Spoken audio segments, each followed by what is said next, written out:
নমস্কাৰ বন্ধু বান্ধৱীসকল, শিক্ষামূলক বাৰ্তা চেনেলত আপোনালোক সকলোকে স্বাগতম। লৈ আহিছোঁ এটা জব নটিফিকেশ্যনৰ বিষয়ে, যিটো প্ৰকাশ কৰিছে টাটা ছেমিকণ্ডাক্টৰ প্ৰকল্প জাগিৰোডৰ ফালৰ পৰা। আৰু আবেদনৰ অন্তিম তাৰিখটো হৈছে 19 ফেব্ৰুৱাৰী 2026। আৰু ৱাক ইন ইণ্টাৰভিউ হ'ব 21 পৰা 22 ফেব্ৰুৱাৰী 2026 তাৰিখে। আবেদনসমূহ কেনেকৈ পূৰণ কৰিব, আপোনালোকে স্ক্ৰীণত দিয়া এই QR কোডটো আপোনালোকে স্কেন কৰিব লাগিব। কি আপোনালোকৰ পষ্ট হ'ব বা জবটো কেনেধৰণৰ হ'ব, সেইসমূহ আপোনালোকে ইয়াত চাই ল'ব।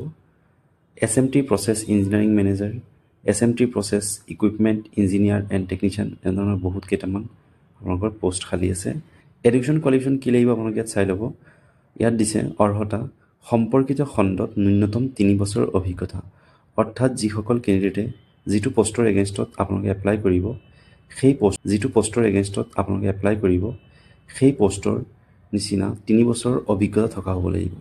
সেই পষ্টত আপোনালোকে অন্য ক'ৰবাত চাকৰি কৰা অথবা অন্য ক'ৰবাত জব কৰি থকা 3 বছৰৰ অভিজ্ঞতা থাকিলেহে আপোনালোকে এই চাকৰিটো পাবলৈ সক্ষম হ'ব।